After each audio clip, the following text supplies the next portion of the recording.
பாடங்களை நாம் கற்றுக்கொள்வோம். ஈடு இணையற்ற இயேசு கிறிஸ்து, இன்கம்பேரபிள் ஜீசஸ் கிரைஸ்ட். ஆமென். ஒப்பிடப்பட முடியாதவர், தனித்துவமிக்க ஆண்டவராகிய இயேசு கிறிஸ்துவை குறித்து பார்த்து வருகிறோம். ஏன் அவர் வித்தியாசமானவர், ஈடு இணையற்றவர் என்பதை குறித்து அநேக காரியங்களை பார்த்தோம்.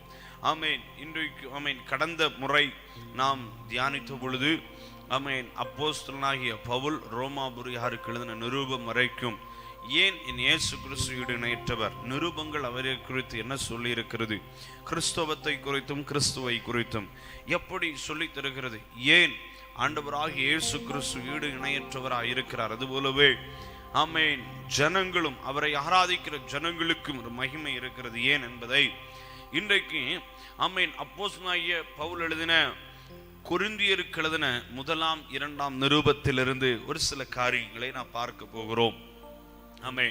எல்லாரும் வேதாகமத்தை கரத்தில் எடுத்துக்கொள்ளுங்கள். எடுத்து கொரிந்தியருக்கு எழுதின 1 நிருபத்துக்கு நேராக சிந்தைகளை திருப்பி வேதத்தை வைத்துக் கொள்ளுங்கள். ஒரு சில காரியங்களை நாம் இன்றைக்கு இதிலிருந்து பார்க்க போகிறோம். பரிசுத்த ஆவியானவர் நமக்கு உதவி செய்வாராக. இந்த 2 நிருபங்களுமே பொதுவாக பார்த்தீங்கன்னா இந்த 2 நிருபங்களை குறித்து ஒரே ஒரு வாக்கியத்தில் சொல்ல வேண்டுமானால் இந்த 1, 2 நிருபங்கள் முழுவதும் கொரிந்து பட்டணத்தில் காணப்பட்ட சபை, அந்த சபையில் காணப்பட்ட அநேக பிரச்சனைகளை குறித்தும் இந்த பிரச்சனைகளினுடைய பரிகாரங்களையும் வெளிப்படுத்துகிறதை பார்க்க முடிகிறது. அதாவது சபைக்குள் பிரிவினைகள் காணப்பட்டது, பாவம் காணப்பட்டது, இன்னும் சிலை வழிபாடு, விக்கிரக ஆராதனைகள், இன்னும் ஆண் பெண் என்கிற வித்தியாசங்கள், ராப்போஜனத்தை குறித்த, ராப்போஜனம் கர்த்தருடைய பந்தி, இவைகளில் காணப்பட்ட குழப்பங்கள், ஆவிக்குரிய வரங்களை பயன்படுத்துவதிலும் அவைகளை ஒழுங்குபடுத்துவதிலும் இருந்த பிரச்சனை, இவைகள் எல்லாவற்றையும் இந்த 2 நிருபங்களிலும் பரிசுத்த ஆவியானவர் அப்போஸ்தலனாகிய பவுலை கொண்டு சரியாய் ஒரு ஒழுங்குகளை கொடுக்கிறதை பார்க்க முடிகிறது. முதலாவதாக இந்த நிருபங்களில் பார்க்கிற பொழுது 1 கொரிந்தியர் 1வது அதிகாரம் அதனுடைய 18வது வசனத்தை நான் வாசிக்கிறேன். 1 Corinthians chapter 1 verse 18. சிலுவையை பற்றிய உபதேசம் கெட்டு போகிறவர்களுக்கு பைத்தியமாயிருக்கிறது, ரட்சிக்கப்படுகிற நமக்கோ அது தேவ பலனாயிருக்கிறது. முதலாவது ஆண்டவராகிய இயேசு கிறிஸ்து இங்கே சபைக்கு வெளிப்படுத்துகிற பொழுது அவர் ஆவியானவர் அழகா இந்த இடத்துல சொல்லி தருகிறார். இந்த அதிகாரத்தை நீங்கள் வாசிப்பீர்கள் என்றால் அநேக வசனம் தொடர்ந்து நான் சொல்லுகிறேன். பலவீனத்தில் பலத்தை வெளிப்படுத்துகிற தெய்வம் நாம் ஆராதிக்கிற ஆண்டவராகிய இயேசு கிறிஸ்து. பலவீனத்தில் தன்னுடைய பலத்தை வெளிப்படுத்துகிறவர். அதாவது இந்த உலகம் எதை பலவீனம் என்று சொல்லுகிறதோ அதை தேவன் பலமாக மாற்றுகிறார். அவர்தான் ஆண்டவராகிய இயேசு கிறிஸ்து.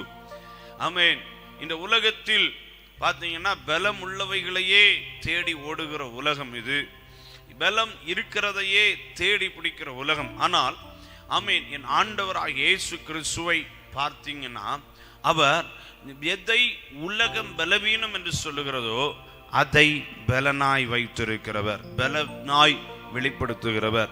இங்கே பாருங்க, உலகம் சொல்லுகிறது சிலுவையை பற்றின உபதேசம் பைத்தியமாயிருக்கிறது கெட்டு போகிறவர்களுக்கு, ஆனால் இது ரட்சிக்கப்படுகிறவர்களுக்கு தேவ பலமாயிருக்கிறது. உலகத்துக்கு சிலுவையை பற்றிய உபதேசம் பலவீனம், பைத்தியம். ஆனால் நாம் ஆராதிக்கிற ஆண்டவராகிய இயேசு கிறிஸ்து அதை பலனாய் வைத்திருக்கிறார். எந்த பலன்? தேவ பலனாய் வைத்திருக்கிறார்.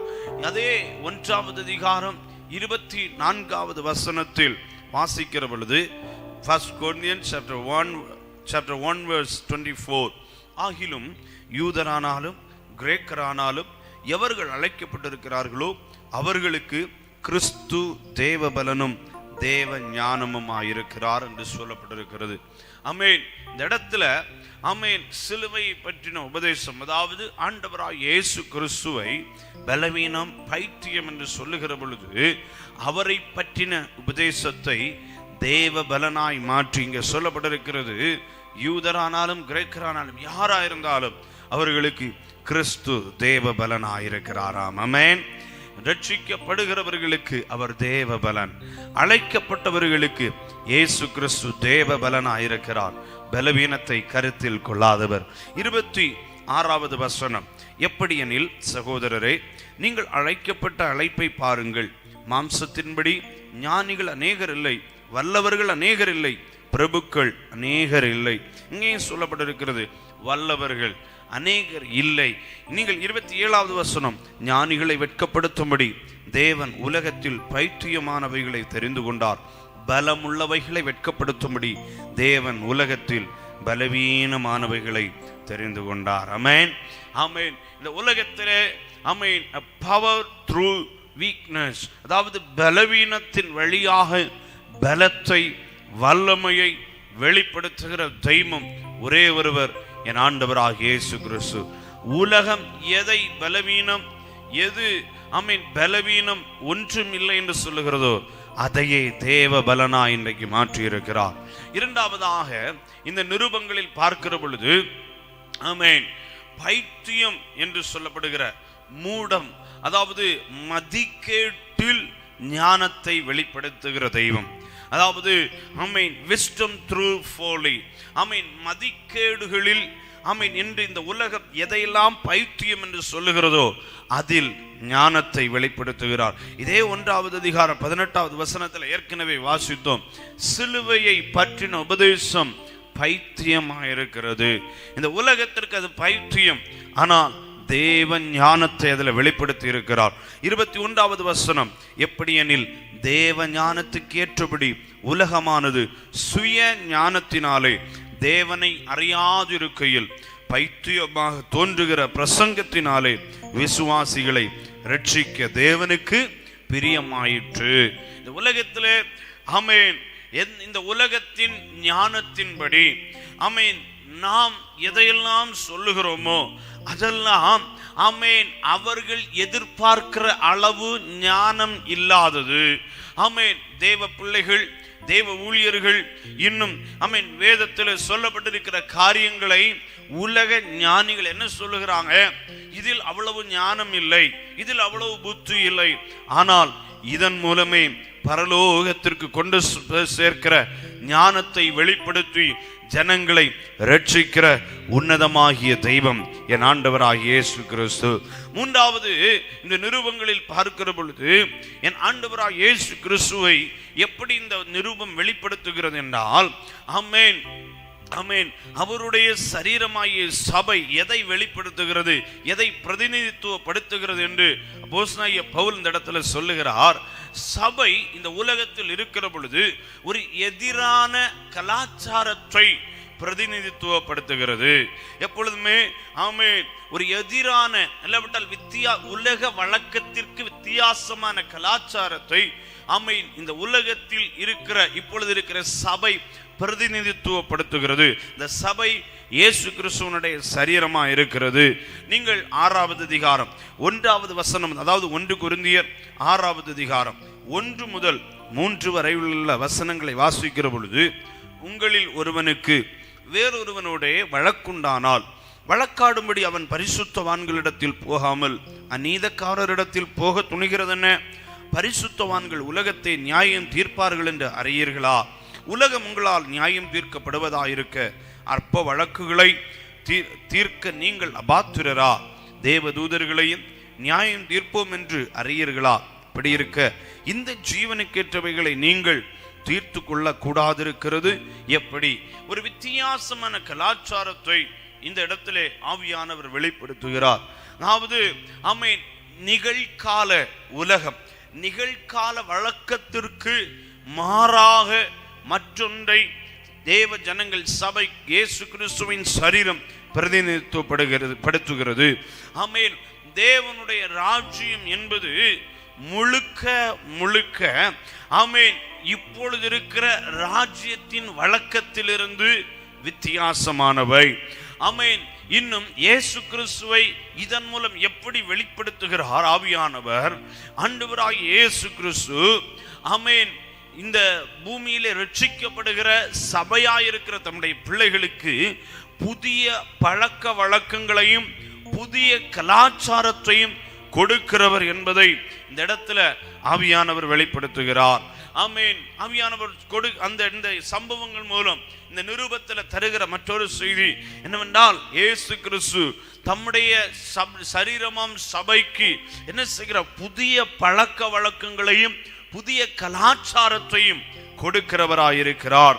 நீங்கள் ஆமென் இதே 6வது அதிகாரம் 9வது வசனத்திலே படிக்கிற பொழுது, அநியாயக்காரர் தேவனுடைய ராஜ்யத்தை சுதந்தரிப்பது இல்லை என்று அறியீர்களா? வஞ்சிக்கப்படாதிருங்கள். வேசி மார்க்கத்தாரும் விக்கிரக ஆராதனைக்காரரும் விபச்சாரக்காரரும் சுய புணர்ச்சிக்காரரும் ஆண் புணர்ச்சிக்காரரும் திருடரும் பொருளாசைக்காரரும் வெறியரும் உதாசீனரும் கொள்ளைக்காரரும் தேவனுடைய ராஜ்யத்தை சுதந்தரிப்பது இல்லை அப்படி என்று இந்த இடத்துல வெளிப்படுத்தப்பட்டிருக்கிறது. அதாவது இந்த இடத்துல சொல்லப்பட்ட இவைகளை செய்கிறவர்கள் ஒருவரும் தேவனுடைய ராஜ்யத்தை சுதந்தரிக்க முடியாது. தேவனுடைய ஏனென்றால் தேவனுடைய ராஜ்யம் அது ஆமென் புதிய அறநெறி அல்லாவிட்டால் ஒழுக்கம் நிறைந்ததா இருக்கிறது. தேவ ராஜ்யத்திற்குள் வாழ வேண்டிய ஒவ்வொரு தேவ பிள்ளைகளும் ஒழுக்கம் நிறைந்தவர்களாய் பரிசுத்தமுடையவர்களாய் வாழ்க்கையில் கட்டுப்பாடுகளோடு வாழுகிறவர்களாய் இருக்க வேண்டும். ஆமென். ஆனால் இந்த இடத்துல நம்ம வாசிக்க கேட்ட அநேக காரியங்கள் உலகத்தில் இன்றைக்கு வியாபகமாகி ஆமென் சட்டமாக்கப்பட்டு உலகத்தால் கை கொள்ளப்பட்டு வருகிற பொழுது, தேவ ராஜ்யம் என்பது புதிய பழக்க வழக்கத்தையும் புதிய குணாதிசயத்தையும் கலாச்சாரத்தையும் ஜனங்களுக்குள் கொடுக்கிறதா இருக்கிறது. மற்றும் நீங்க பார்த்தீங்கன்னா ஆமென் 4வது இந்த நிருபத்தின் மூலம் ஆண்டவராகிய இயேசு கிறிஸ்துவினுடைய உபதேசத்தை இந்த இடத்துல வெளிப்படுத்துகிறதை பார்க்கலாம். அதாவது ஆமென் என்ன சொல்லப்படுகிறது?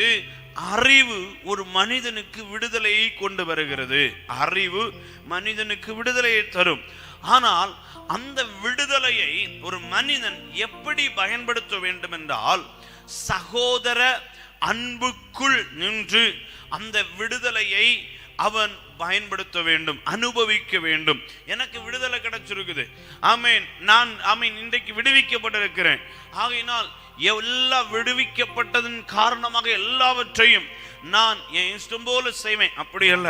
இந்த கொரிந்தியர் நிருபத்திலே ஆமென் இயேசு கிறிஸ்து ஏன் வித்தியாசமானவராய் ஈடு இணையற்றவராய் எப்படி காட்டப்படுகிறார் என்றால், அவரை குறித்த அறிவை பெற்று விடுவிக்கப்பட்ட தேவ பிள்ளைகள் சகோதர அன்பில் நிலைத்திருந்து அந்த விடுதலையை அனுபவிக்க வேண்டும். நீங்கள் வாசித்தீங்கன்னா 8வது அதிகாரம் 1 கொரிந்தியர் 8வது அதிகாரம் 1வது வசனம், அங்கே சொல்லப்பட்டிருக்கிற காரியம் விக்கிரகங்களுக்கு படைக்கப்பட்டவைகளை குறைத்த விஷயத்தில் நம்ம எல்லாருக்கும் அறிவு உண்டு என்று நமக்கு தெரியுமே. எல்லாருக்கும் அறிவு உண்டு. ஆமென். அறிவு இருமாப்பை உண்டாக்கும், அன்போ பக்தி விருத்தியை உண்டாக்கும். ஆமென். அறிவு இந்த இடத்துல சொல்லப்பட்டிருக்கிறது. அறிவு இருமாப்பை உண்டாக்கும், அறிவு விடுதலையாக்குகிறது. ஆனால் அதே அறிவு மனிதனுக்குள் இருமாப்பை உண்டு பண்ணுகிறது. ஆகையினால் இந்த அறிவினால் விடுவிக்கப்பட்ட தேவ ஜனம் ஆமென் அறிவை மட்டும் சார்ந்திருக்க கூடாது.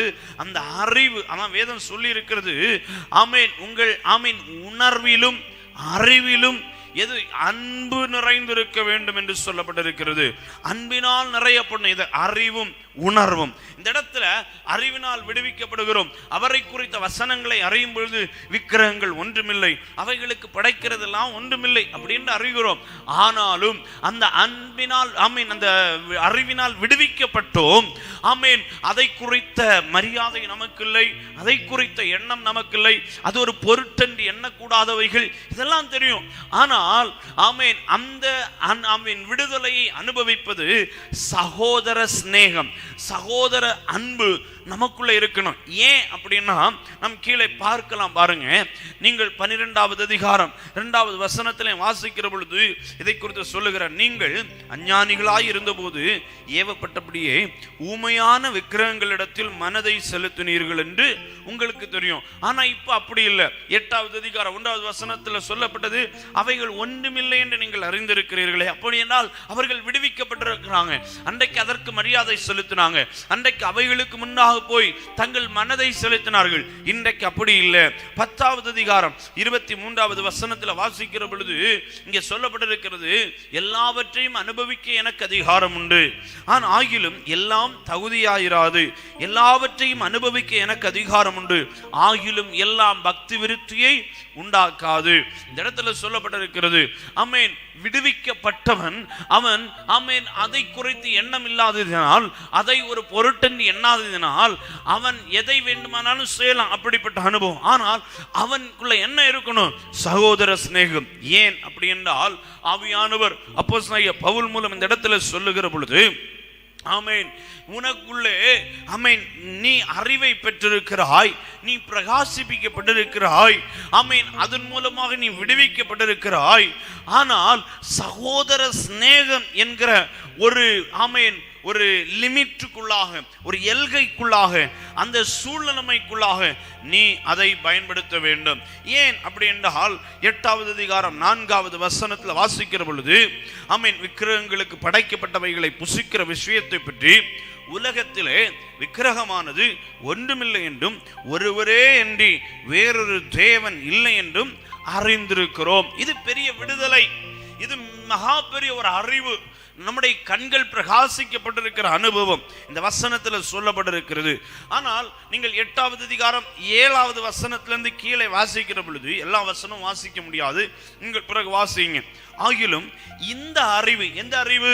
அதெல்லாம் ஒண்ணுமே இல்லை, அதுகளுக்கு படைக்கப்பட்டது ஒண்ணுமே இல்லை, ஒரே ஒரு தேவன் தான் இந்த உலகத்தில் உண்டு, அது நான் ஆராதிக்கிற ஆண்டவராகிய இயேசு கிறிஸ்து, யெகோவா என்னும் தெய்வம், அவர் மட்டும்தான், வேற யாரும் இந்த உலகத்தில் இல்லை. அதனால் அறிஞ்சிருக்கிறேன். இந்த அறிவு ஆமென் எப்படி இருக்கு? எல்லாரிடத்திலும் இல்லை. சிலர் இன்றைய வரைக்கும் விக்கிரகத்தை ஒரு பொருள் என்று எண்ணி விக்கிரகத்துக்கு படைக்கப்பட்டதை புசிக்கிறார்கள். அவர்களுடைய மனசாட்சி பலவீனமா இருப்பதால் அசுசிப்படுகிறது. என்ன பலவீனம் அவங்களுக்கு? அது ஆமென் அவர்களுக்கு இருக்கக்கூடிய பலவீனம். ஆமென், விக்கிரகத்தை ஒரு பொருட்டென்று எண்ணி அதற்கு மரியாதை செலுத்தி அதன் மேல் தன் மனதை செலுத்தி அதை பயபக்தியோடு அதை ஒரு புனிதம் என்று எண்ணி புசிக்கிறவர்களுக்கு அது என்ன உண்டு பண்ணுகிறது? அவர்களை அசுசிப்படுத்துகிறது அந்த அவர்கள் செய்கிற காரியம். ஆனால் அந்த அறிவை பெற்று விடுவிக்கப்பட்டவர்கள், இது ஒரு பொருட்டல்ல, இது ஊமையானது, இது ஒன்றும் செய்ய முடியாது, ஆகவே ஒரே ஒரு தேவன் உண்டு என்ற அறிவை பெற்றுக் கொண்டவர்கள் பயபக்தி இல்லாமல் அதற்கு மரியாதை செலுத்தாமல் எடுத்தாமல் இருக்கிறாங்க. ஆமென், இவர்கள் அசுசிப்படாமலே ஆமென் இந்த விடுதலை அனுபவிக்க முடியும். ஆனால் ஆமென் கீழே நீங்க வாசிப்பீங்கன்னா, போஜனமானது நம்மை தேவனுக்கு உகந்தவர்களாக மாட்டாது. எண்ணத்தினாலெனில் புசிப்பதினால் நமக்கு ஒரு மேன்மையும் இல்லை, புசியாதிருப்பதினால் நமக்கு ஒரு குறைவும் இல்லை. யாரு? அறிவை பெற்று விடுவிக்கப்பட்டவர்களுக்கு, ஆமென், பிரகாசிக்கப்பட்டவர்களுக்கு, விடுவிக்கப்பட்டவர்களுக்கு புசியாதிருந்தாலும் புசித்தாலும் ஒரு குறைவும் இல்லை என்று சொல்லப்பட்டிருக்கிற. ஆகிலும் இதை குறித்து உங்களுக்கு உண்டாயிருக்கிற அதிகாரம் எவ்விதத்திலும் பலவீனருக்கு தடுக்கல் ஆகாதபடிக்கு பாருங்கள். பலவீனருக்கு ஆமென், அதான் சகோதரன சிநேகம். உன்னோடு கூட இருக்கிறவன், உன்னை பார்க்கிறவன், உன்னை பின்பற்றுகிறவன், உன்னை அப்சர்வ் பண்ணுகிறவன். ஆமென், பொதுவா உலகத்துல சொல்லுவாங்க, உனக்கு ஆமென் நமக்கு 2 கண் தான், ஆனா நம்மை பார்க்கிறவர்களுக்கு 1000 கண்கள். ஏன்னா நமக்கு 2 கண்ணை வச்சு ஒரு திசையில பார்ப்போம், ஆனால் நம்மை சுற்றி நிற்கிற கண்கள் நம்மை கவனித்துக் கொண்டிருக்கும். வேதம் சொல்லி இருக்கிறது, உன்னோடு கூட இருக்கிறவன், உன்னை சுற்றி நிற்கிறவன், உன்னோடு கூட வாழுகிறவன் எல்லாரும் உன்னுடைய சகோதரர்களா இருக்கிறார்கள். அந்த சகோதரர்கள் அநேகர் பலப்பட்டவர்கள் அல்ல, தெய்வீக ஒரே தேவன் என்கிற அறிவை அடைந்து இயேசு கிறிஸ்து தான் மெய்யான தெய்வம் என்கிற அறிவை அடைந்து அவர்கள் பலப்பட்டவர்கள் அல்ல, விடுவிக்கப்பட்டவர்கள் அல்ல. ஆகவே பலப்பட்ட நீ, விடுவிக்கப்பட்ட நீ, பிரகாசிக்கப்பட்ட நீ செய்கிற சில காரியங்கள் உன்னை அசுசிப்படுத்துவதில்லை. ஆனால் பலவீனமாய் பார்த்து கொண்டிருக்கிறவனுக்கு, அறிவடையாமல் பிரகாசிக்கப்படாமல் விடுவிக்கப்படாமல் இருந்து ஏதோ ஒரு பொருட்டென்று நினைத்து ஆமென் உன் மேல கண்ணை வைத்திருக்கிறான். அவன் உன்னை பார்த்து இடரலாகாதபடிக்கு, ஆமென் ஆமென், நீ செய்கிறது பலவீனருக்கு, விடுவிக்கப்படாதவர்களுக்கு, ஆமென் ஆமென் ஆமென், இன்னும் ஆமென் ரட்சிக்கப்படாதவர்களுக்கு தடுக்கலாகாதபடிக்கு, இன்னும் அவன் நம்மூட நம்பிக்கையில் ஆமென் இல்லாத நம்பிக்கையில் ஆழ்ந்து போகாதபடிக்கு, நிலைத்து நிற்க நீ ஒரு காரணமாகாதபடிக்கு பலப்பட்ட நீ ஆமென் போயிருந்து ஆமென் அவர்கள் கை கொள்ளுகிற காரியங்களை நீ கை கொள்ளும் பொழுது ஒருவேளை உனக்குள்ள இருக்கலாம், இவை என்னை ஒன்றும் செய்ய போகிறதில்லை, நான் இதற்கு மரியாதை செலுத்த போகிறதில்லை. ஆனால் பலவீனமா இருக்கிறவன், அறிவில்லாமல் விடுவிக்கப்படாமல் இருக்கிறவன் நீ செய்கிறதை பார்க்கும் பொழுது அவனுக்கு இன்னும் மரியாதை கூடும். ஏன்? இவனே இந்த இடத்துல வந்து உட்கார்ந்து இருக்கிறான், இவனே இதை கை கொள்ளுகிறான், இவனே இதை ஆசரிக்கிறான் அப்படின்னா இதில் ஏதோ ஒன்று இருக்கிறது என்று அவனுடைய நம்பிக்கை இன்னும் பெருகும், அவனுடைய விசுவாசம் அதன் மேல இன்னும் பெருகும், இன்னும் கட்டுகளுக்குள்ள அகப்படும். அப்படியானால் நீ உனக்கு அது ஒரு குறைவும் உண்டு பண்ணாது. பலவீனமா இருக்கிற அவனுக்கு இன்னும் அது பலவீனத்தையும் கட்டுகளையும் தடுக்கல்களையும் ஆமென் கண்ணிகளையும் அது உருவாக்குமே. ஆகவே அறிவை பெற்று விடுவிக்கப்பட்ட ஜனமே, நீ ஒரு பொழுதும் உன்னை சுற்றிலும் இருக்கிற யாராயிருந்தாலும், ஒருவேளை உன்னை பகைத்து உன்னை கொடுமைப்படுத்துகிற ஜனமா இருந்தாலும் அவர்களுக்கு முன்பாக நீ உன் விசுவாசத்தினால் அவர்களுக்கு தடுக்கலையும் இடரலையும் உண்டு பண்ணாதபடிக்கு ஆமென் சகோதர சிநேகம் என்கிற எல்கைக்குள் நீ பெற்ற விடுதலை அனுபவிக்க வேண்டும் என்று இந்த இடத்துல சொல்லி தரப்படுகிறது. ஆமென் ஆமென். அதுதான் அப்போஸ்தலனாகிய பவுல் இந்த இடத்துல சொல்லி தருகிறார். ஒரு பொழுதும் அதான் 8வது அதிகாரம் 9வது வசனத்துல வாசித்தோம் பாத்தீங்களா? ஆமென். உனக்கு உண்டாயிருக்கிற அதிகாரம், விடுவிக்கப்பட்டிருக்கிற உனக்கு உண்டாயிருக்கிற அதிகாரம் எவ்விதத்திலும் பலவீனருக்கு தடுக்கலாகாதபடி பாருங்கள். பலவீனருக்கு தடுக்கலாக கூடாது. நாம ஒருவேளை சொல்லலாம் அவன் ரட்சிக்கப்படாதவன் தானே, வேதம் சொல்லுது. அதான் என் இயேசு கிறிஸ்து அங்குதான் வித்தியாசமானவர், ஈடு இணையற்றவர், அவர் பரிசுத்த தெய்வம். அவரை போல ஒருத்தரை இந்த உலகத்துல சொல்ல முடியாது. அவர் சொல்றார், அவன் ஒருவேளை ரட்சிக்கப்படாதவனா இருக்கலாம், தேவனுடைய நாமத்தை தூஷிக்கிற ஆளா இருக்கலாம், அவன் ஒருவேளை கர்த்தருக்கும் அவனுக்கும் சம்பந்தமே இல்லாம இருக்கலாம், ஒருவேளை இவன் ரட்சிக்கப்பட மாட்டான் அப்படின்னு தெரியலாம். ஆனாலும் அவனுக்கு முன்பாக உன் விடுதலையை நீ ஆமென் அவனுக்கு இடரல் உண்டாகக்கூடிய அளவுக்கு உன் விடுதலையை நீ அந்த இடத்துல அப்பியாசப்படுத்த கூடாது, அனுபவிக்க கூடாது. வேதம் அதுதான் சொல்லி தருகிறது. நீ அவர்களுக்கு இடரலாய் தடுக்கலாய் இருக்க கூடாது. ஏதாகிலும் ஒரு காரணம், நீ செய்யக்கூடிய ஏதோ ஒரு காரியம், சாப்பாடு மட்டும் இல்ல, ஏதோ ஒரு ஃபங்க்ஷன்ல அட்டெண்ட் பண்றது மட்டும் இல்ல, ஒரு திருவிழால அவங்க கூட்டாங்க அப்படின்னு போறதில்லை. ஆமென். அது அவர்களுக்கு இன்னும் தடுக்கலை உண்டு பண்ணும் என்பதை அறியணும். வேதம் சொல்லுது, பலப்பட்டவன் போறதுனால அங்க ஒரு குறையும் வரப்போறது இல்லை, அந்த இடத்துல நீ அனுபவிக்கிறதுனால. ஆனா உன் நிமித்தம் இன்னும் பலவீனமா இருக்கிறவர்கள், புதுசா ரட்சிக்கப்பட்டவர்கள், ஆமென், இன்னும் இந்த விடுதலைக்குள்ள கடந்து வராதவர்கள் தடுக்கலா இடரலா இருப்பார்களே.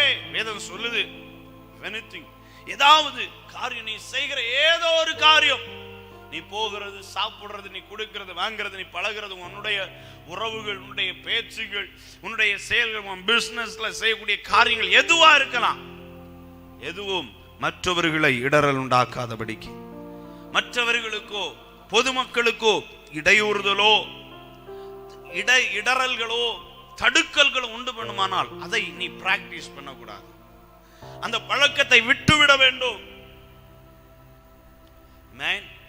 உன்னுடைய கான்டெக்ஸ்ட், உன்னை சுற்றிலும் இருக்கிற காரியம் என்ன, அதை பொறுத்துதான் உன்னுடைய விடுதலை நீ செயல்படுத்த வேண்டும். அப்படிப்பட்ட தெய்வீக ஞானத்தை வெளிப்படுத்துகிற ஆண்டவராகிய இயேசு கிறிஸ்து சகோதர சிநேகம், சகோதர அன்பினால் அதான் சொல்லுது வேதம், சகோதர சிநேகத்தினால நிறைஞ்சிருங்க. Be filled with brotherly love. சகோதர சிநேகம் அது இருக்கணும், அகாப்பே. நல்ல இந்த சகோதர சிநேகத்தினால் ஒருவரை ஒருவர் தாங்கணும். ரட்சிக்கப்பட்டவர்களுக்குள்ள மட்டும் இல்ல, வேதம் சொல்லுது ரட்சிக்கப்பட்டவர்களுக்குள்ளேயும் கெட்டு போகிறவர்களுக்குள்ளேயும் தேவனுக்கு கிறிஸ்துவின் சுகந்த வாசனையா, தேவனுக்கு சுகந்த வாசனையா இருக்கணுமா. எல்லா இடங்கள்லையும் இடரலை உண்டு பண்ணாதீர்கள், தடுக்கல்களை உண்டு பண்ணாதீர்கள். உங்களுடைய விசுவாசம் ஒரு பொழுதும் மற்றவர்களுக்கு இடரலாய் இருக்கக்கூடாது. உங்களுடைய விசுவாசம் மற்றவர்களுக்கு ஒருபோதும் தடுக்கல்களாய் இருக்கக்கூடாது. ஆமென். ஆகவே இந்த காரியங்களில் நீங்கள் மிகவும் கண்ணும் கருத்துமாய் இருக்க வேண்டும். கிறிஸ்தவம் இயேசு கிறிஸ்துவினா, ஆமென், இயேசு கிறிஸ்துவை பின்பற்றுகிற ஜனம் என்பவர்கள் ஒரு பொழுதும், ஆமென், தங்களை சுயமாய் பார்த்து கொள்ளுகிறவர்கள் மட்டுமல்ல, அதை விட அதிகமாய் மற்றவர்களுக்காக பிரயோஜனப்படுகிறவர்கள், மற்றவர்களுடைய நலனையும் காப்பவர்களே கிறிஸ்துவை பின்பற்றுகிறவர்கள். இயேசு கிறிஸ்து தன்னை காத்து கொண்டார் உண்மை, ஆனால் அவர் தன்னை அழித்து மற்றவர்களுக்காக மற்றவர்களுடைய நலனையும் காத்து கொண்டவர் தான் நாம் ஆராதிக்கிற ஆண்டவராகிய இயேசு கிறிஸ்து. கிறிஸ்தவம் என்பது சுயநலத்துக்குரியதல்ல, இது பிறர் நலமும் காக்க வேண்டிய காரியம். கொரிந்தியருக்கு நிருபத்தர் இப்படி அநேக காரியங்களை பார்க்க முடியும். இன்னும் நீங்க பார்ப்பீங்கன்னா, ஆமென், நமக்கு அநேக அதிகாரம் இருக்கலாம். நீங்கள் 9வது அதிகாரம் 1 கொரிந்தியர் 9வது அதிகாரம் 12வது வசனத்திலிருந்து வாசிக்கிற பொழுது இங்கே சொல்லப்பட்டிருக்கிறது, மற்றவர்கள் உங்களிடத்திலே இந்த அதிகாரத்தை செலுத்தினால் அவர்களிலும் நாங்கள் அதிகமாய் செலுத்தலாம் அல்லவா? அப்படி இருந்தும் கிறிஸ்துவின் சுவிசேஷத்திற்கு யாதொரு தடையும் உண்டாகாதபடிக்கு நாங்கள் இந்த அதிகாரத்தை செலுத்தாமல் எல்லா பாடும் படுகிறோம். கீழே சொல்லப்பட்டிருக்கிறது, ஆசாரிய ஊழியம் செய்கிறவர்கள் தேவாலயத்திற்குரியவைகளில் புசிக்கிறார்கள் என்றும், பலிபீடத்தை அடுத்து பணிவிடை செய்கிறவர்களுக்கு பலிபீடத்தில் உள்ளவைகளில் பங்கு உண்டென்றும் அறியீர்களா? அந்தபடியே சுவிசேஷத்தை அறிவிக்கிறவர்களுக்கு சுவிசேஷத்தினாலே பிழைப்புண்டாக வேண்டும் என்று கர்த்தரும் கட்டளையிட்டிருக்கிறார்.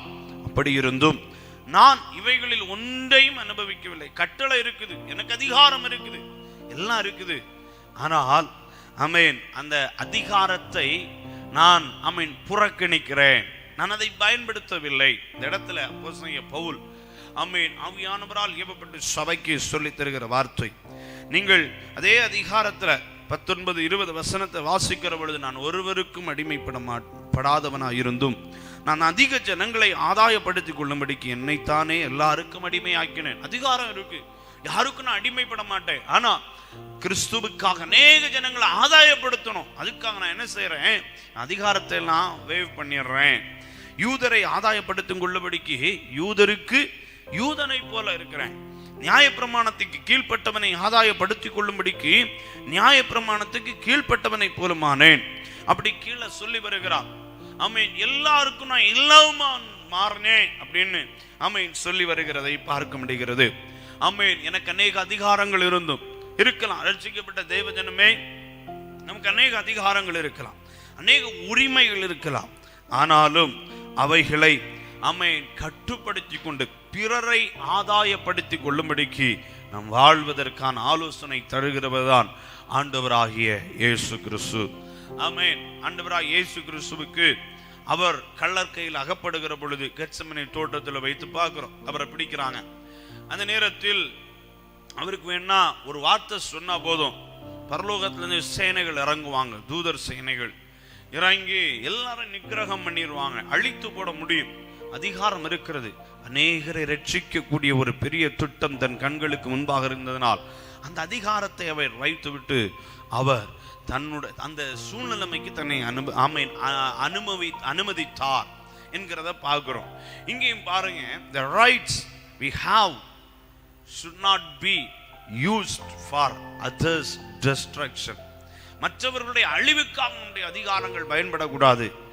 having the rights but waving them, அதை ஆமென் அப்படி விட்டு விடுகிறது, அதை பயன்படுத்தாமல் இருக்கிறது பிறருடைய ரட்சிப்புக்காக. இதை குறித்து ஆண்டவர் பேசுகிறார். பாருங்க, இன்னும் இந்த நிருபத்தில் பார்க்கிற பொழுது ஆமென் உண்மையான ஆராதனையை குறித்து கற்றுத் தருகிறதை பார்க்க முடியும். 10வது அதிகாரத்துக்கு வாங்க. 10வது அதிகாரத்தில் உண்மையான ஆராதனை இதான் இயேசு கிறிஸ்துவில் கிறிஸ்தவத்தில் உள்ள வித்தியாசமான ஈடு இணையற்ற குணாதிசயங்கள் அநேகம் சொல்லப்பட்டிருக்கிறது. உண்மையான ஆராதனை நீங்கள் 10வது அதிகாரம் 1 முதல் ஆமென் அதனுடைய 31வது வசனம் தாண்டி நீங்கள் வாசிக்கிற பொழுதும் இந்த இடம் முழுவதும் சொல்லப்பட்டிருக்கிற காரியம் ஆமென் உண்மையான ஆராதனை. ஆமென். பாருங்க, இந்த அதிகாரத்துல 1வது வசனத்திலிருந்து 5வது வசனம் வரைக்கும் வாசிக்கிற பொழுது ஆராதனை தான் சொல்லப்பட்டிருக்கிறது. ஆனால் அது எப்படிப்பட்ட ஆராதனை என்றால் சடங்குகள், ஆராதனைகளில் காணப்படுகிற சில சடங்குகள். அப்படி என்ன சொல்லப்பட்டிருக்கிறது நமக்கு நல்லா தெரியும். அந்த அதிகாரத்தில் சொல்லப்பட்ட காரியங்களை நாம் நன்கு அறிந்திருக்கிறோம். ஆமென். இஸ்ரவேல் ஜனங்களை சம்பந்தப்படுத்தி சொல்லப்பட்டிருக்கிறது. மனம் திரும்பினோம், விசுவாசித்தோம், ரட்சிக்கப்பட்டோம், ஞானஸ்நானம் பெற்றோம், அபிஷேகத்தை பெற்றோம். ஆமென். கர்த்தருடைய பந்தி ராப்போஜனத்தில் பங்கு பெற்றோம், எல்லாம் செய்தோம். இதெல்லாம் ஒரு சடங்குகள். ஆனால் இதில் திருப்தி அடைந்து வாழ்கிறதல்ல உண்மையான ஆராதனை உள்ள வாழ்க்கை. ஆமென். இங்க நீங்க பாத்தீங்கன்னா தெரியும். ஆமென். 31வது வசனத்துல ஆமென் சொல்லப்பட்டிருக்கிறது, ஆகையால் நீங்கள் புசித்தாலும் குடித்தாலும் எதை செய்தாலும் எல்லாவற்றையும் தேவனுடைய மகிமைக்கென்று செய்யுங்கள். எதை செய்தாலும் do for the glory of God. ஆமென். எதை செய்தாலும் நீங்கள் அதை கர்த்தருடைய தேவனுடைய மகிமைக்கென்றே செய்யுங்கள். இதுதான் உண்மையான ஆராதனை. அதாவது ஏதோ நான் மனம் திரும்பினேன், விசுவாசத்தை, ரட்சிக்கப்பட்டேன், ஞானஸ்நானம் பெற்றேன், அபிஷேகம் பெற்றேன், ஒழுங்கா திருவிருந்தில் பங்கு பெறுறேன், எல்லா ஞாயிற்றுக்கிழமை ஆராதனைக்கு போயிடுவேன், இதுல திருப்தி பெற்றேன்னா நாம் ஆமென் ஆண்டவர் எதிர்பார்க்கிற அளவுக்கு நாம் வரலை என்று அர்த்தம். ஏன்னா இதையெல்லாம் செய்தும் வேதம் என்ன சொல்லி இருக்கிறது என்றால், இதெல்லாம் செய்தும் அவர்கள் எல்லாரிடத்திலும் தேவன் பிரியமா இருக்கவில்லை. பிரியமா இல்லாததினால் என்ன செய்தார்? ஆண்டவர் அவர்களை அழித்து போட்டாராம். ஆமென். இந்த உலக வாழ்க்கையில் அழிந்து போகக்கூடாது பிரியம் இல்லாதவர்களாய். இதெல்லாம் செய்தும் ஆமென் கூட்டங்களுக்கு அட்டன் பண்ணியும் ராப்போஜனங்கள் எல்லாம் எடுத்தோம், ஒழுங்கா எல்லாவற்றையும் செய்தும் நம்ம அழிக்கப்படக்கூடாது, ரட்சிக்கப்படுகிறவர்களாக இருக்கணும், தேறுகிறவர்களாக இருக்கணும், அவருக்குள்ளே பரலோக ராஜ்யம் வரைக்கும் நாம் சென்று, அதான் நம்முடைய டெஸ்டினி, நோக்கம், நம்முடைய லட்சியம் அதுவே. அங்க வர போகணும், ஆயத்தப்படணும். ஆமென். அப்படி என்றால் அதற்கு மூலமும் ஒரு திறவுகோல் வார்த்தை இந்த இடத்துல சொல்லப்பட்டிருக்கிறது. பாருங்க, எதை செய்தாலும் தேவனுடைய மகிமைக்கென்றே செய்யுங்கள். எதை செய்தாலும் ஆமென், எதை செய்தாலும் அதை தேவனுடைய மகிமைக்கென்றே செய்யணும். அதான் ஆராதனை. அதாவது எல்லாவற்றிலேயும் நம்முடைய நடவடிக்கைகள், பேச்சுக்கள், பார்வைகள், சிந்தனைகள், தியானங்கள். சங்கீதக்காரன் சொல்லுகிறான், ஆமென், என்னுடைய வாயின் வார்த்தைகளும் என்னுடைய இருதயத்தின் தியானங்களும் உன்னுடைய சமூகத்தில் பிரீதியாயிருப்பதாக. எல்லாம் உங்க சமூகத்தில் பிரியப்படட்டும். அப்படி என்றால் ஆராதனை எங்க இருந்து இருக்கணும்? தியானம் கூட வொர்ஷிப்பா இருக்கணும். நம்முடைய இருதயத்தில் சிந்திக்கிற தியானம்னா வேதத்தை தியானிக்கிறது இல்லை. மனுஷன் ஆமென் மனிதனாய் பிறந்தவன் எல்லாமே ஏதோ ஒரு விஷயத்தை தியானம் செய்கிறவன். எப்பொழுதும் ஒரு 5 மினிட் ஒருத்தன் சும்மா இருக்கிறான்னா அவன் எதையோ தியானித்து கொண்டு இருக்கிறான்னு அர்த்தம். ஆமென். வேதம் சொல்லுது அந்த தியானமும் ஆராதனையா இருக்கணும். அப்படின்னா எப்படி? அவருக்கு பிரியமானதை தியானிக்கணும், அவர் அருவருக்காததை தியானிக்கணும். ஆமென். அது ஆமென் அவரை தொந்தரவு பண்ணாத ஒரு தியானமா இருக்கணும். எப்படி? ஆமென் அவருக்கு பிரியமில்லாத தியானம் இருக்கக்கூடாது. ஆமென் அந்த நம்முடைய தியானங்கள், பார்வைகள், பேச்சுக்கள், ஆமென் என்னுடைய செயல்பாடுகள், வாழ்க்கைகள், ஆட்டிடியூட், நம்முடைய கேரக்டர், நம்முடைய எல்லாம் பிறரிடத்தில் பழகுகிற காரியம், உணர்வுகள், அறிவுகள், இது எல்லாம் சுகந்த வாசனையாய் தேவனுக்கு முன்பாக செல்லணும். சுகந்த வாசனையாய் அவருக்கு பிரியமான ஆராதனையாய் செல்லணும். அதான் உண்மையான ஆராதனை. அதான் வேதம் சொல்லுது, எதை செய்தாலோ தேவனுடைய மகிமைக்கென்று செய்யுங்க. பேசினா தேவன் மகிமைப்படுவாரா? நான் பேசுற இந்த பேச்சுல ஆமென் அவர் மகிமைப்படுவாரா? நான் பார்க்கிற இந்த பார்வையில் அவர் மகிமைப்படுவாரா? என்னுடைய உறவு, இந்த உறவில் அவர் மகிமைப்படுவாரா? என்னுடைய ரிலேஷன்ஷிப், இந்த ரிலேஷன்ஷிப்ல அவர் மகிமைப்படுவாரா? என்னுடைய தியானம், நான் சிந்திக்கிற இந்த தியானத்தில் அவர் மகிமைப்படுவாரா? இறந்த காலத்தை குறித்து, நிகழ்காலத்தை குறித்து, வருங்காலத்தை குறித்து கற்பனையிலே வாழ்ந்து கொண்டிருக்கிறேனே, இந்த கற்பனை உலகத்தை பார்த்து அவர் மகிமைப்படுவாரா? நான் பேசுற பேச்சில் அவர் மகிமைப்படுவாரா? ஆமென் என்னுடைய உணர்வு, ஆமென் என்னுடைய உணர்வுகள், எத்தனை உணர்வுகள், அந்த உணர்வுகளில் அவர் மகிமைப்படுவாரா? என்னுடைய ஆமென் வார்த்தைகளில் அவர் மகிமைப்படுவாரா? என்னுடைய கொடுக்கல் வாங்கல் அதில் அவர் மகிமைப்படுவாரா? என்னுடைய தொழிலில் அவர் மகிமைப்படுவாரா? என்னுடைய வியாபாரத்தில் அவர் மகிமைப்படுவாரா? என்னுடைய நடவடிக்கைகளில் அவர் மகிமைப்படுவாரா? என்னுடைய உடைகளில் அவர் மகிமைப்படுவாரா? நடை உடை பாவனைகள் எல்லாவற்றிலும் அவர் மகிமைப்படுவாரா? அதான் உண்மையான ஆராதனை. அதான் ஈடு இணையற்ற இயேசு கிறிஸ்து. எதை செய்தாலும் கொஞ்சம் கொண்டு கொடுத்தா திருப்தி ஆகும் அப்படின்னு சொல்லுகிறது அல்ல ஆண்டவராய் இயேசு கிறிஸ்து. இவர் வித்தியாசமானவர். அவர் வித்தியாசமானவர். எத்தனை பேர் சொல்றீங்க? இவரை ஆராதிக்கிற தேவ பிள்ளைகளும் வித்தியாசமா தான் ஆராதிக்கணும். மற்ற ரிலிஜியன் எல்லாம் பாத்தீங்கன்னா கூடுதலும் ஆராதனை ஸ்தலம் பயபக்திக்குரியது. இங்க அப்படி இல்லை. இது கூடி ஆராதிக்கவும் அவருடைய சித்தத்தை அறிந்து கொள்ளவும் ஒரு இடம், ஆலயம். ஆனால் நம்முடைய வாழ்க்கை முழுவதும் தேவனுடைய ஆலயம், நம்முடைய சரீரமே ஆலயம். அவர் இங்கே தங்கி இருக்கிறார்.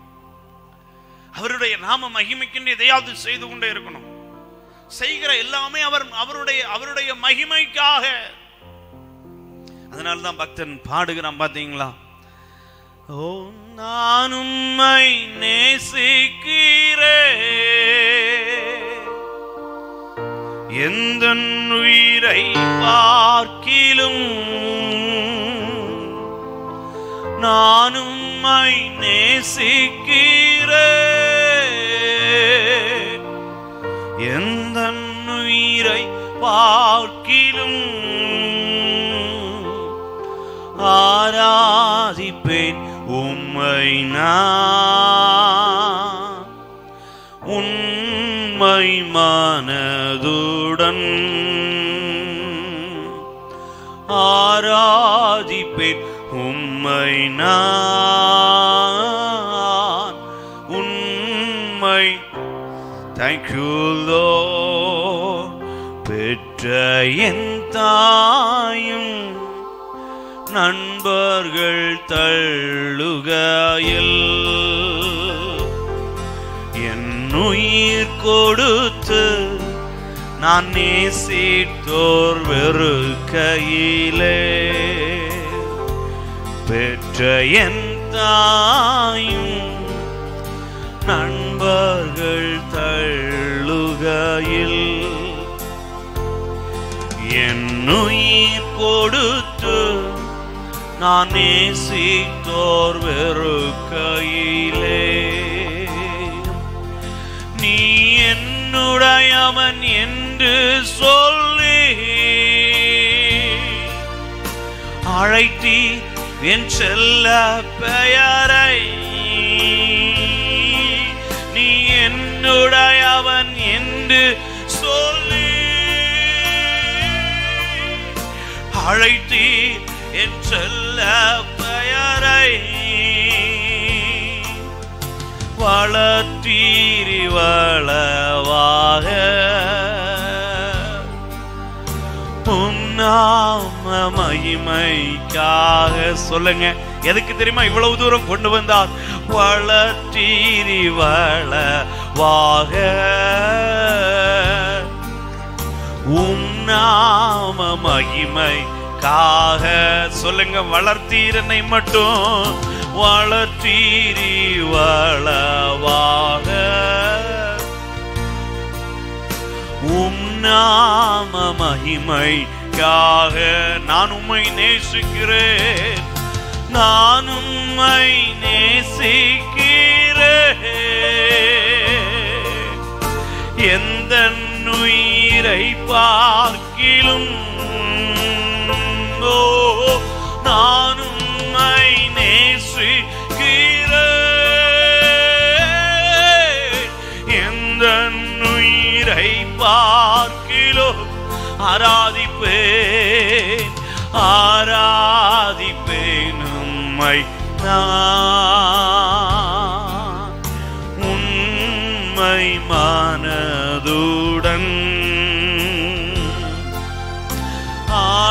ஆராதிப்பேன் உம்மை நான் உண்மை மனதுடன். அப்பா ஆராதிப்பேன் ஆராதிப்பேன் உம்மை. சொல்லுங்க, உண்மை மனதுடன் உண்மை உடன். ஆமென், ஹல்லேலூயா, ஆமென். அவர் இம்மட்டும் நம்மை வளர்த்து ஆளாக்கினது எதுக்காக? ஒன்றும் இல்லாம தோத்து போய் கிடந்தோம், இன்னைக்கு ஜெயிக்க வச்சிருக்கிறார். ஒன்றும் இல்லாதவங்களா இருந்தோம், அட்ரஸ் இல்லாதவங்களா இருந்தோம், முகவரி இல்லாதவர்கள். இன்னைக்கு நல்ல ஒரு முகவரியை நமக்கு கொடுத்திருக்கிறார், நல்ல ஒரு அட்ரஸை நமக்கு கொடுத்திருக்கிறார். நம்மள நல்ல ஒரு நிலைமையில் ஆண்டவர் வச்சிருக்கிறார். இன்னைக்கு நினைச்சு பாருங்க, கொஞ்சம் வருடங்களுக்கு முன்பு, இந்த நாட்களுக்கு முன்னால் நம்ம வாழ்க்கை எப்படி இருந்துச்சு? குப்பையில் கிடந்தோம், புழுதியில் கிடந்தோம், உலண்ட சேட்ல கிடந்தோம், நாரை போய் கிடந்தோம். இன்னைக்கு நறுமணம் வீச செய்திருக்கிறார். இவ்வளவு உன்னத அனுபவங்கள் எதுக்கு தெரியுமா? அவர் நாம மகிமைக்காக. வளத்தீரி வளவாக உன்னாம மகிமைக்காக. எத்தனை பேர் சொல்றீங்க இதெல்லாம் உங்க நாம மகிமைக்காக ஆண்டவரே? நான் ஏதோ இதை அனுபவிச்சு, இதெல்லாம் என் கரம் உண்டு பண்ணினது, இதெல்லாம் என் உழைப்பினால வந்தது, இதெல்லாம் நான் சம்பாதிச்சது, இதெல்லாம் நான் ஏன் பண்ணது, இதெல்லாம் என்னுடையது அப்படின்னு சொல்றதுக்கு அல்ல. எதுக்கு தெரியுமா? அவருடைய நாம மகிமைக்காக. இன்னைக்கு அவருடைய நாம மகிமைப்படுத நம்முடைய எல்லா ஆக்டிவிட்டிஸ் மூலமாகவும் தான் உண்மையான ஆராதனை. அந்த உண்மையான ஆராதனை என்கிற பகுதியில் அதுதான் சொல்றார் ஆண்டவர். என்ன, எதை செய்தாலும் தேவனுடைய மகிமைக்கென்றே செய்யுங்கள். ஆராதனை என்பது ஏதோ உதட்டளவில் வாயளவில் முடிவதல்ல. ஆனால் ஆராதனை என்பது இருதயத்தில் நடக்கிற ஒரு காரியம். ஆராதனை இருதயத்தில் காணப்படுகிறது. இருதயம் நிறைந்து ஆராதிக்கணும். இருதயத்துல நடக்கிற worship, இருதயம் எப்பவுமே கர்த்தருக்கு மகிமை செலுத்தணும்.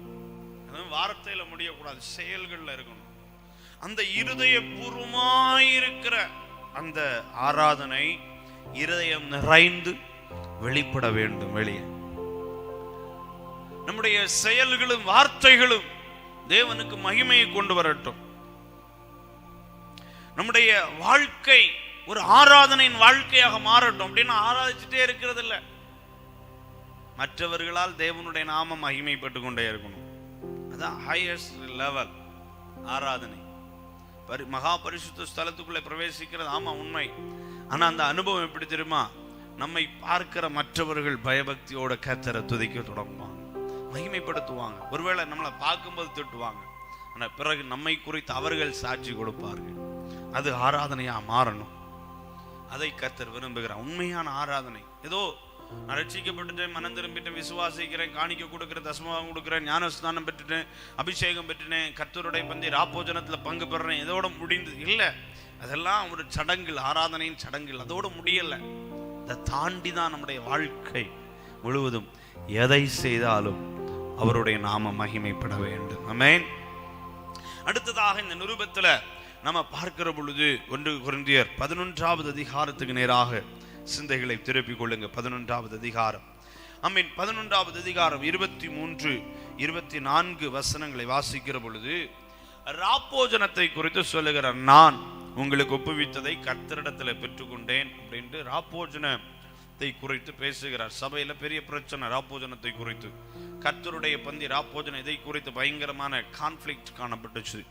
ஆமென். தவறான அபிப்பிராயமும் தவறான கைக்கொள்ளுதலும் காணப்பட்டது சபையில். அதை குறித்து ஆவியானவர் எச்சரித்து பேசுகிற பொழுது, ஆமென், இந்த இடத்துல இதுலையும் இயேசு கிறிஸ்துவை அவர் ஒரு சிறந்தவர், ஈடு இணையற்றவர் என்பதை நாம் இங்கே பார்க்க முடியும்.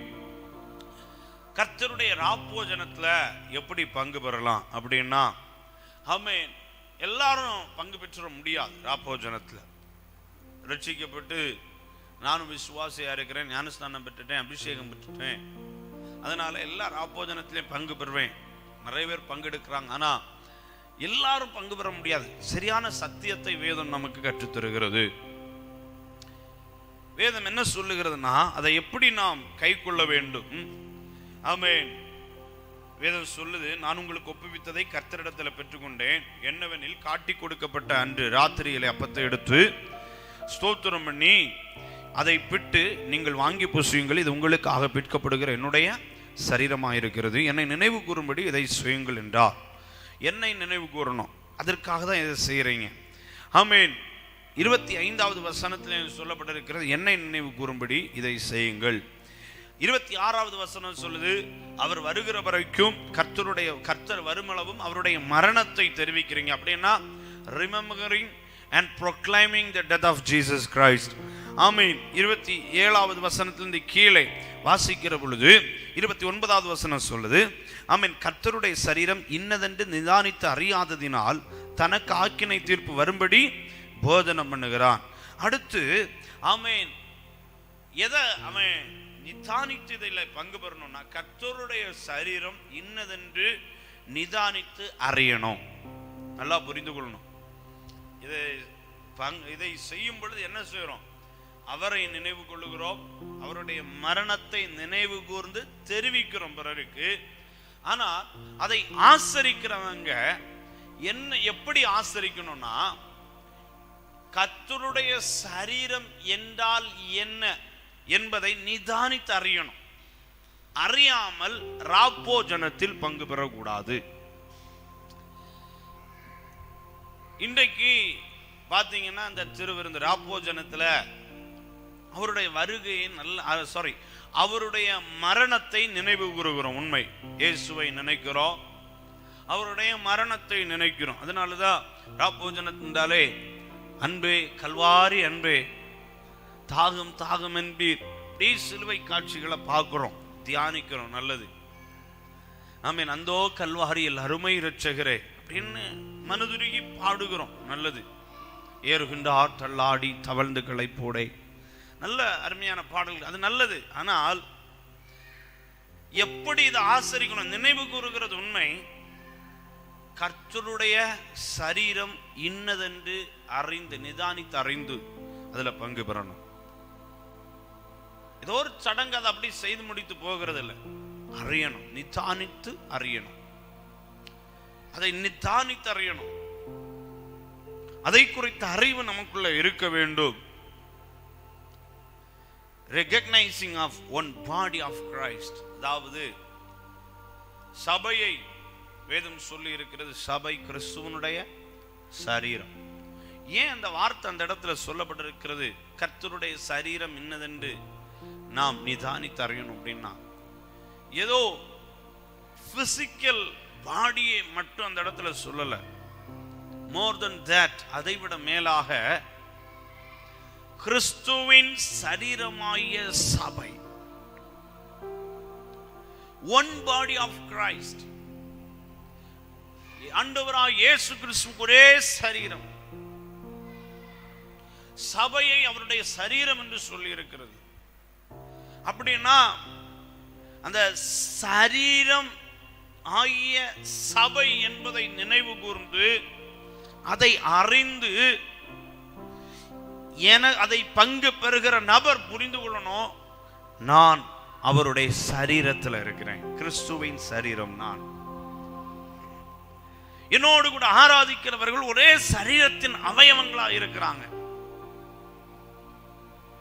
இந்த ராப்போஜனத்தில் பங்கு பெறுகிற இந்த வேளை எனக்கும் என்னோடு கூட ஆசரிக்கிற எந்த ஒரு நபருக்கும், யாரா இருக்கலாம், A to Z, great or small, யாரா இருக்கலாம், யாரா இருந்தாலும் எங்களுக்குள் பிரிவு இல்லை,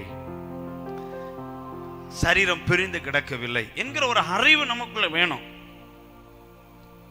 12வது அதிகாரம் 3வது வசனத்திலிருந்து வாசிக்கிற பொழுது அங்கே வேதம் சொல்லி தருகிறது பாருங்க. ஆதலால் தேவனுடைய ஆவியினாலே பேசுகிற எவனும் இயேசுவை சபிக்கப்பட்டவர் என்று சொல்ல மாட்டான் என்றும், பரிசுத்த ஆவியினாலே என்று இயேசுவை கர்த்தர் என்று ஒருவனும் சொல்லக்கூடாது என்றும் உங்களுக்கு தெரிவிக்கிறேன். வரங்களில் வித்தியாசம் உண்டு, ஆவியானவர் ஒருவரே. ஊழியங்களிலே வித்தியாசங்கள் உண்டு, கர்த்தர் ஒருவரே. கிரியைகளிலே வித்தியாசங்கள் உண்டு, எல்லாருக்குள்ளும் எல்லாவற்றையும் நடப்பிக்கிற தேவன் ஒருவரே. இந்த இடத்துல எல்லா எல்லாம் ஒருவர், ஆவியானவர் ஒருவர், கர்த்தர் ஒருவர், பிதா தேவன் ஒரே ஒருவர், ஒரே ஒருவர் தான் உண்டு. அவருடைய சரீரம் பிரிந்து கிடக்கல் ஆகாது. அவருடைய சரீரத்தில் பிரிவினை ஆகாது. அதான் வேதம் சொல்லி இருக்கிறது. அன்றைக்கு கொரிந்து பட்டணத்தில் இருந்த சபைக்குள் இருந்த பிரச்சனை, பிரிவினை இருந்துச்சு. நான் அப்பல்லோவை சேர்ந்தவன், நான் பவுலை சேர்ந்தவன், நான் கேபா பேதுருவை சேர்ந்தவன், நான் இயேசு கிறிஸ்துவை சேர்ந்தவன், இப்படி எல்லாரும் பிரிஞ்சு கிடக்குறாங்க.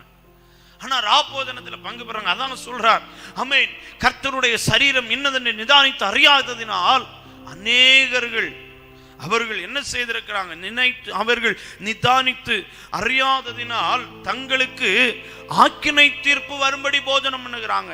நம்ம எதற்காக போஜனம் பண்ணுகிறோம்? எதற்காக போஜனம் பண்ணாங்களாம்? ஆக்கினை தீர்ப்பு வரும்படி போஜனம் பண்ணாங்களாம். ராப்போஜனம் அது கண்டிப்பா பங்கு பெறணும். ஆனா பங்கு பெறுகிறவங்க கர்த்தருடைய சரீரம் இன்னதென்று அவர்கள் நிதானித்து அறிய வேண்டும். இந்த இடத்துல கூடியிருக்கிற நாங்கள் அனைவரும் கிறிஸ்துவின் ஒரே சரீரமா இருக்கிறோம் என்பதை அறிந்து பங்கு பெறுகிற வேளை அது. 1 கொரிந்தியர் 12வது அதிகாரம் 12வது வசனத்திலிருந்து வாசிக்கிற பொழுது, எப்படி எனில் சரீரம் ஒன்று, அதற்கு அவயவங்கள் அநேகம், ஒரே சரீரத்தின் அவயவங்கள் எல்லாம் அநேகமாயிருந்தும் சரீரம் ஒன்றாகவே இருக்கிறது. அந்த பிரகாரமாகவே கிறிஸ்துவும் இருக்கிறார். நாம் யூதராயினும் கிரேக்கராயினும் அடிமைகளாயினும் சுயாதீனராயினும் எல்லாரும் ஒரே ஆவியினாலே ஒரே சரீரத்திற்குள்ளாக ஞான ஸ்நானம் பண்ணப்பட்டு எல்லாரும் ஒரே ஆவிக்குள்ளாகவே தாகம் தீர்க்கப்பட்டோம்.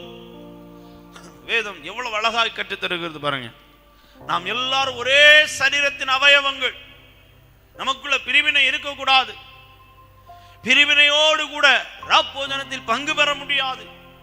பிரிவினையோடு கூட ராப்போஜனத்தில் பங்கு பெறுகிறோம்னா வேதம் சொல்லி இருக்கிறது, தனக்கு ஆக்கினை தீர்ப்பு வரும்படிக்கே போஜனம் பண்ணுகிறான் அப்படி என்று. எந்த ஒரு சரீரமோ பிரிந்து கிடக்கும்னா அது ஜீவன் இல்லாதது. எத்தனை பேர் ஒத்துக்கொள்றீங்க? எனக்கு இந்த சரீரம் இருக்குது, என் சரீரத்துல இருந்து ஒரு பார்ட், ஒரு அவயம், ஒரு ஆர்கன் பிரிந்து கிடக்குன்னா அது ஜீவனோட இருக்குமா, மரித்து போகுமா? கொஞ்ச நேரம் உயிரோட இருக்கும், பிறகு என்ன செய்யும்? மரித்து போகும். இதான் சபையும் ஒரே சரீரமா இருக்கணும். வேதம் என்ன சொல்லுது? ஒரே சரீரமாக அழைக்கப்பட்டீர்கள் என்று பவுல் சொல்லி தருகிறார் நிருபத்தில். இதற்கென்றே ஒரே சரீரமாக அழைக்கப்பட்டீர்கள். ஒரே சரீரமா இருக்கணும். 13, 14 வசனங்கள் எல்லாம் வாசிக்கிற பொழுது 12வது அதிகாரத்தில் அதை குறித்து ஆமென் ஆவியானவர் ஆமென் பவுல் மூலம் தெளிவாக சொல்லி தந்திருக்கிறார். சரீரமும் ஒரே அவயவமாய் இராமல் அநேக அவயவங்களாய் இருக்கிறது. ஒரே ஆமென், எல்லாரும் ஒரே மாதிரி இருக்க மாட்டாங்க. ஒரு சரீரத்தில் இருக்கிற ஃபார் எக்ஸாம்பிள் ஒரு கை, அந்த கைக்கு 5 விரல், அந்த 5 விரலுமே 5 மாடல்ல இருக்குது. ஒரே அளவு கிடையாது, ஒரே பயன்பாடு கிடையாது, ஒரே செயல்பாடு கிடையாது, எல்லாமே வித்தியாசமா தான் இருக்குது 5 விரலும். இது போலதான் அவயவங்கள் வித்தியாசம் அநேகம், ஆனா சரீரம் ஒன்று, ஒரு ஐக்கியம், அந்த ஒரு நினைவு, அந்த ஒரு எண்ணம் ரட்சிக்கப்பட்ட ஒரு தேவ பிள்ளைக்குள்ள இருக்கணும். இது வேற எங்கும் கிடையாது. இதை போதிக்கிறதும் இதை நிலைப்படுத்துகிறதும் ஒரே சரீரம் என்று சொல்லுவதும் இயேசு கிறிஸ்து மாத்திரமே. அவர் ஈடு இணையற்றவர். அநேக வித்தியாசங்கள் உண்டு. ஆமே, தேசத்தின் பெயரால் வித்தியாசம் காணப்படலாம், பிறப்பின் பெயரால் வித்தியாசம் காணப்படலாம், ஜாதியின் பெயரில் வித்தியாசம் இருக்கலாம், வகுப்பு வித்தியாசங்கள் இருக்கலாம், பொருளாதாரத்தின் அடிப்படையில் வித்தியாசம் இருக்கலாம், கல்வியின் அடிப்படையில் வித்தியாசம் இருக்கலாம், பதவியின் அடிப்படையில் வித்தியாசம் இருக்கலாம். என்ன வித்தியாசம் இருந்தாலும் 1 கொரிந்தியர் 12வது அதிகாரத்திலே ஆவியானவர் சொல்லி தருகிற வார்த்தை அதனுடைய 13வது வசனத்தில் சொல்லப்பட்டிருக்கிறது பாருங்க. சரீரம் ஒன்றாகவே இருக்கிறது. அடுத்து ஒரே ஆவியினாலே ஒரே சரீரத்திற்குள்ளாக ஞான ஸ்நானம் பண்ணப்பட்டோம். நாம் ஒரே ஆவியினால் ஒரே சரீரத்திற்குள்ளாக எல்லா வித்தியாசத்திற்கும் அப்பாற்பட்டு நாம் ஞான ஸ்நானம் பண்ணப்பட்டோம், ஒரே ஆவியினாலே தாகம் தீர்க்கப்பட்டோம். ஆகவே பிரிவினைக்கு இங்கே இடம் இல்லை. கர்த்தருடைய சபையில், அவருடைய சரீரத்தில் பிரிவினைக்கு இடம் இல்லை. எல்லா பிரிவினைகளும் எல்லா பெயர்களும் இல்லாமல் ஆகிறது எங்கே? தேவ சமூகத்தில். தேவ சமூகத்தில். ஆமென். ஒரு பழைய பாடல் ஞாபகம் வருகிறது, இப்ப பாட நேரம் இல்லை. ஆமென். இயேசுவின் குடும்பம் ஒன்று உண்டு. அழகான ஒரு பாடல். ஆமென். பிறகு பாடலாம். ஆமென். ஏழை இல்லை, பணக்காரன் இல்லை, அங்க எந்த வித்தியாசமும் இல்லை. எல்லாம் ஆமென். வித்தியாசம் இல்லாத ஒரே ஸ்தலம்.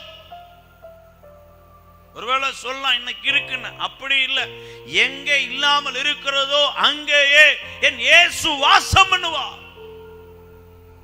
எந்த வித்தியாசமும் இல்லை. எத்தனை டிஃபரன்ஸ் இல்லை, பர்த் டிஃபரன்ஸ் இல்லை, காஸ்ட் டிஃபரன்ஸ் இல்லை, கிளாஸ் டிஃபரன்ஸ் இல்லை, எக்கனாமிக் டிஃபரன்ஸ் இல்லை, குவாலிஃபிகேஷன் டிஃபரன்ஸ் இல்லை, எந்த வித்தியாசமும் இல்லை. ஐக்கியம், ஒற்றுமை, ஒரே சரீரம் இது என்பதை நிதானித்து அறிந்துதான் ராப்போஜனத்தில் பங்கு பெறணும். அதுதான் ஆண்டவராகிய இயேசு கிறிஸ்து. இங்கேதான் அவரும் அவருடைய உபதேசங்களும் சபையும் தனித்து நிற்கிறது. ஆமென். இன்னும் பாத்தீங்கன்னா இந்த நிருபத்தில் இன்னும் பாருங்க, இரண்டாவது நிருபத்தில் கொரிந்தியருக்கு நிருபம் எழுதுகிற பொழுது அப்போஸ்தலனாகிய பவுல் மூலம் ஆவியானவர் சொல்லுகிறார். 5வது அதிகாரம் 2 கொரிந்தியர் 5வது அதிகாரத்தை திருப்புங்க.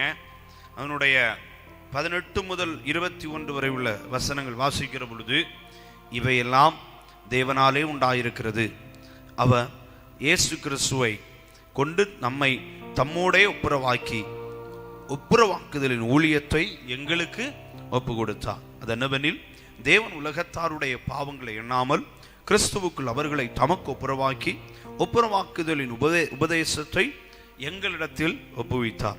ஆனபடியினாலே தேவனானவர் எங்களை கொண்டு புத்தி சொல்லுகிறது போல நாங்கள் கிறிஸ்துவுக்காக ஸ்தானாபதிகளாயிருந்து தேவனோட ஒப்புரவாகுங்கள் என்று கிறிஸ்துவின் நிமித்தம் உங்களை வேண்டிக் கொள்ளுகிறோம். நாம் அவருக்குள் தேவனுடைய நீதியாகும்படிக்கு பாவம் அறியாதவரை நமக்காக பாவமாக்கினார். இந்த இடத்துல இயேசு கிறிஸ்துவை அவரே இந்த பூமியில் ஒப்புரவாக்குகிற ஒருவர் என்று வேதம் சொல்லி தருகிறது. ஒப்புரவாக்குகிற, அதாவது காம்ப்ரமைஸ் பண்ணுகிற, ரெகன்சிலியேஷன் பண்ணுகிற ஒரே ஒருவர் ஆண்டவராகிய இயேசு கிறிஸ்து. உறவுகளில் ஒப்புரவை உண்டு பண்ணுகிறவர், மனிதர்கள் மத்தியில் ஒப்புரவை உண்டு பண்ணுகிறவர். ஒப்புரவாக்குதலின் தத்துவமே ஆண்டவராகிய இயேசு கிறிஸ்து. இந்த உலகத்துல ஒப்புரவாக்குதலுக்கு சரியான தத்துவத்தை ஒரு நபரை காட்டி கொடுக்கணும்னா அவர் ஆண்டவராகிய இயேசு கிறிஸ்து மாத்திரமே. காலகாலமாக பிரிந்து கிடந்த தேவனையும் மனிதனையும் இணைக்கும்படிக்கு மத்தியஸ்தராக ஒப்புரவாளனாக வந்தவர் நம் அருமைநாதர் இயேசு கிறிஸ்து. வானத்துக்கும் பூமிக்கு மத்தியஸ்தராக சிலுவையில் தொங்கி தன் கடைசி சொட்டு இரத்தத்தையும் விட்டு தன் பலத்தை எல்லாம் இழந்தவராக தேவனை மனிதனும் இணைக்கணும். தெய்வத்துக்கும் மனிதனுக்கும் ஒரு ஒப்புரவை உண்டு பண்ண வேண்டும். அதை உண்டு பண்ணினவர் ஆண்டவராகிய இயேசு கிறிஸ்து. மாத்திரமல்ல, மனிதனுக்கும் இணைப்பை உண்டு பண்ணுகிறவர் ஆண்டவராகிய இயேசு கிறிஸ்து. மாத்திரமல்ல, ஒரு மனிதனுக்கும் அவனுடைய மனசாட்சிக்கும், அதாவது ஒரு மனிதனுக்கும் அவனுக்கும் ஒரு ஒப்புரவை உண்டு பண்ணினவர் ஆண்டவராகிய இயேசு கிறிஸ்து. இவரை போல் ஒருவரும் இல்லை. அநேகருடைய வாழ்க்கையில தன்னையே தாங்களே வெறுத்து வாழ்ந்த வாழ்க்கை இருந்தது. ஆனா இன்றைக்கு அதெல்லாம் மாறி ஆமென், கர்த்தரோடு ஐக்கியமா இருக்கிறாங்க, தங்களுக்குள்ளே சந்தோஷமா இருக்கிறாங்க, மனிதர்களிடத்திலே சகஜமா இருக்கிறாங்க. எல்லா பிரிவினைகளும் ஏற்றத்தாழ்வுகளும் நீங்கி பகை உணர்வுகளும் நீங்கி ஒப்புரவாகி இருக்க காரணம் இயேசு கிறிஸ்து. ஆமென். இவரே ஒப்புரவாளன், இவரே ஒப்புரவாக்குதலின் தத்துவமா இருக்கிறார். Jesus Christ is the principle of reconciliation. அவரே ஒப்புரவாக்குதலின் தத்துவமா இருக்கிறார். ஆமென். அவரை போல ஒருவரும் இல்லை. இயேசு கிறிஸ்துவுக்கு ஈடு இணை என்று சொல்லிக்கொள்ள இந்த உலகத்துல ஒருவரும் இல்லை. அதுபோலவே பாத்தீங்கன்னா 2 கொரிந்தியர் 4வது அதிகாரம் அதனுடைய 6வது வசனம், 2 கொரிந்தியர் 4வது அதிகாரம் 6வது வசனத்தை வாசிக்கிறேன். இதோட இன்றைய தினம் நாம் நிறைவு செய்யலாம் என்று நினைக்கிறேன். ஆமென். இருளிலிருந்து வெளிச்சத்தை பிரகாசிக்க சொன்ன தேவன் இயேசு கிறிஸ்துவின் முகத்தில் உள்ள தமது மகிமையின் அறிவாகி ஒளியை தோன்ற பண்ணும் பொருட்டாக எங்கள் இருதயங்களிலே பிரகாசித்தார். இடத்துல சொல்லி இருக்குது, இயேசு கிறிஸ்துவின் முகத்தில் உள்ள தமது மகிமையின் அறிவாகிய ஒளி. ஆமென். அதை தோன்ற பண்ணும் பொருட்டாக எங்கள் இருதயங்களிலே பிரகாசித்தார். இயேசு கிறிஸ்துவனுடைய முகத்தில் 3 காரியம் இருக்குது. 1 மகிமை, 2 அறிவு, 3 ஒளி. ஆமென். Light, knowledge, glory. ஆமென். இந்த 3 காரியங்கள்.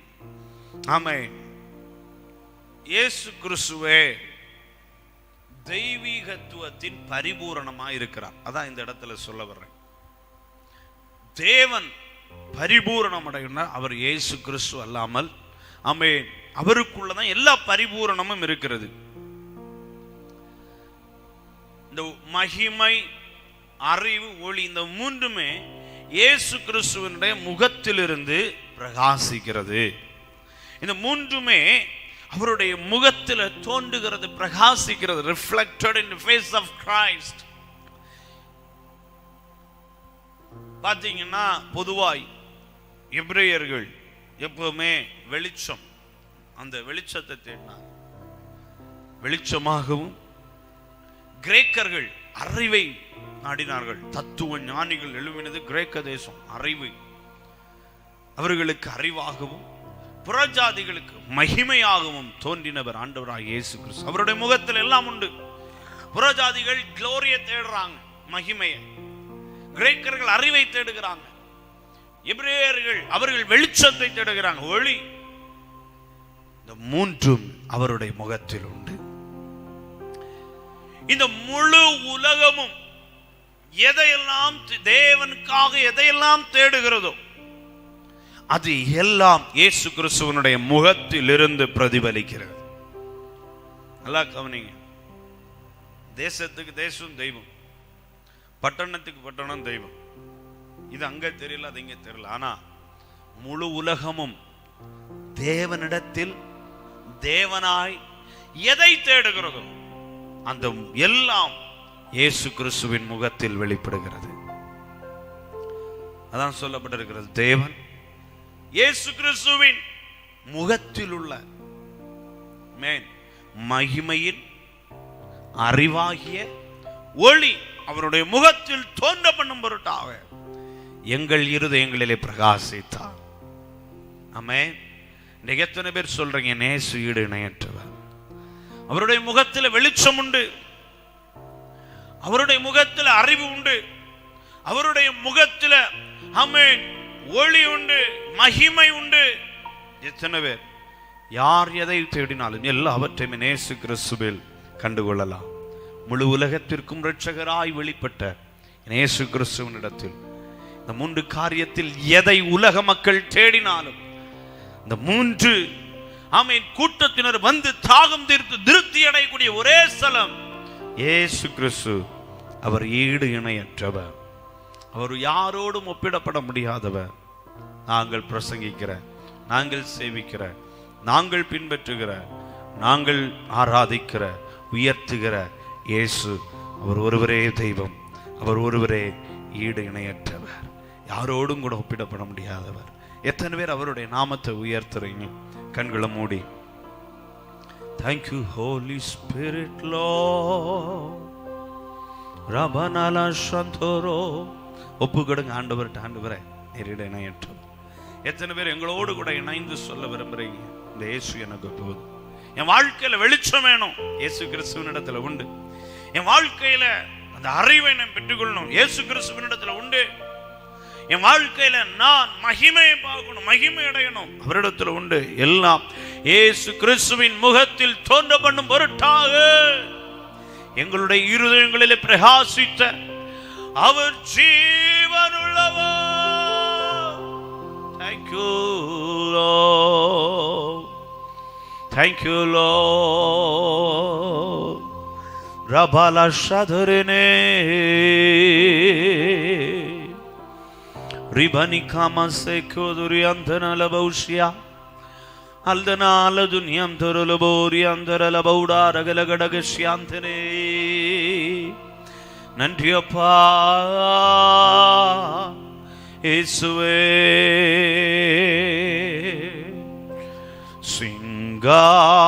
Singasanathil வீற்றிருக்கும் பரிசுத்தரே பரிசுத்தரே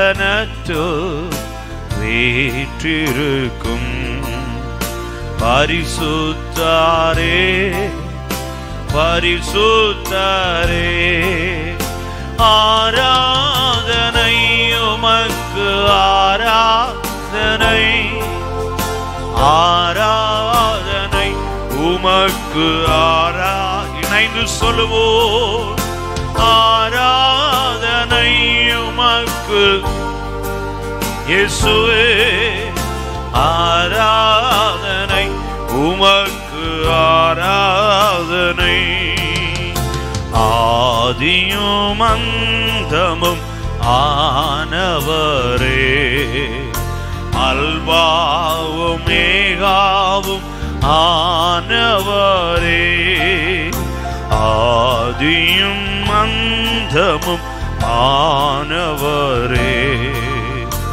அல்வாவும் மேகாவும் ஆனவரே ஆராதனை உமக்கு ஆராதனை ஆராதனை உமக்கு இணைந்து சொல்லுவோம் ஆராதனை உமக்கு ஆராதனை துரபாலாஷே துரோலோ ஆமென் லோட் ஆராதனை ஆராதனை இயேசுவே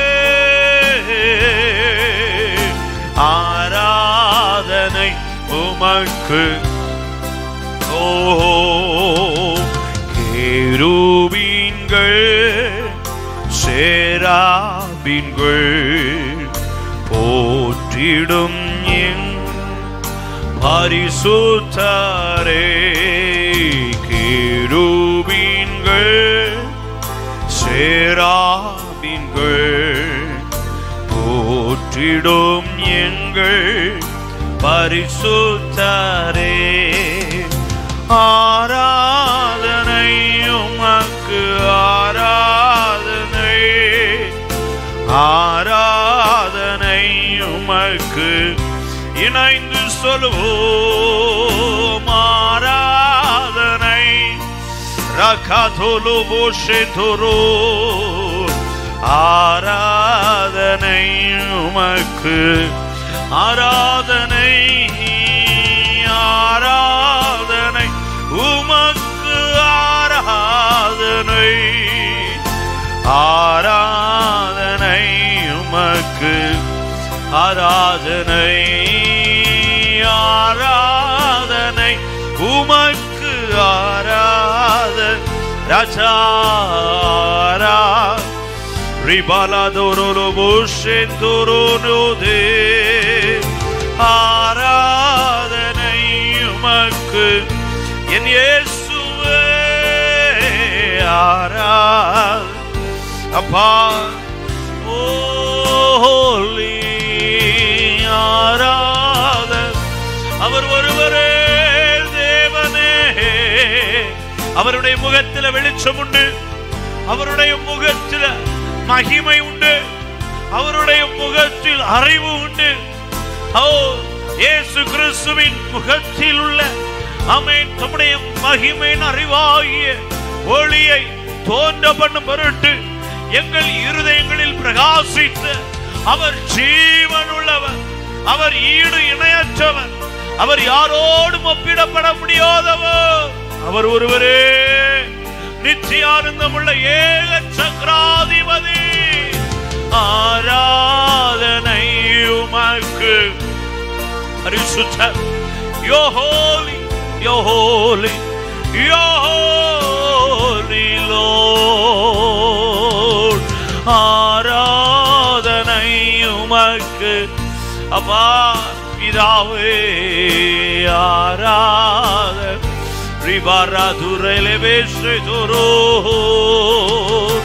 ஆராதனை தம்முடைய முகத்தில் இருக்கிற ஆமென் தம்முடைய மகிமையின் அறிவாகிய ஒளியை இன்றைக்கு தோன்ற பண்ணுகிற தயவுகளுக்காக நன்றி.